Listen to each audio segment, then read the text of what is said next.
I had to cut it out. I have a year and a half sober on April 26th of this month from marijuana and alcohol, because it just made me really irresponsible. And I have a self-hatred that I've been working on for a long time. Yeah, me too. Where something in me, it's not even me. I believe in the principle. I'm very spiritual. So like, I believe in principalities in your head telling you should go kill yourself. And then you have to combat that with really good behavior and believe that either people or God love you. In my case, I believe both do. Yeah. So you have to rewrite and feed that narrative. And alcohol is like opening the floodgates for the voices. So if I was really drunk, it was like, man, you are gross and no one will ever want to marry you and you're a disappointment and you should kill yourself. And I was like, well, that's not a tenable narrative. That's not sustainable.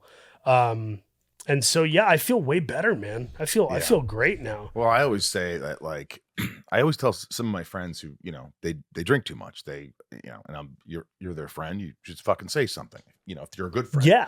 And I do. I call people out.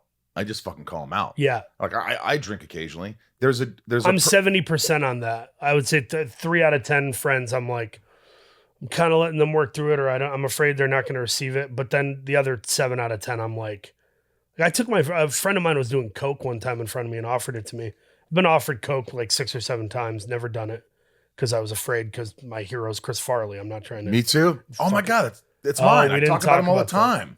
Well, I forgot about that. Yeah, we can talk about it. But I kind of pulled him aside and was like, hey, I know you just booked this pilot and I know you got some money and the show's getting picked up, but like, this is a quick way to shit on this golden opportunity. And I care about you and I love you. That's it. And just kind of do that out there. And I would rather them be mad at me and sever some tie or create some distance and know that I said something. Yeah. Now that's important to me. But it's tough. It's tough. Sometimes. I think some people should not drink. Sorry. Some people should not drink. Now, when I say that, some people shouldn't have kids. Like that. Yeah. Listen, there are unique circumstances in which people should not be involved in something. Yeah, I said to this person in particular, I said, when you drink, how of all the things that you regret, and most of the things, what percentage happens or bad decisions when you're doing drugs and you're drinking, when you're snorting? They said probably almost all of them. And I was like, well, I don't need to say anything else.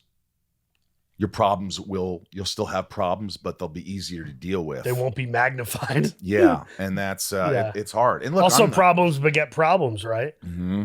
And people forget that like there is a very hyper-constructed chain reaction of events that happen where it's like, I'm drunk. Now I kind of want to get high. Now I kind of want to order food. Now I just spent $80 on Postmates for a burger and fries. I've done it. Now we've all done it.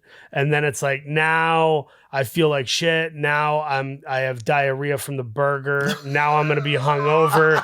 I have work tomorrow. Yes. Holy shit. Did I buy Imagine Dragon concert tickets? Am I going to see Imagine Dragons? Did I buy it for the wrong venue? Did you do that? You son of a bitch. That's a true story.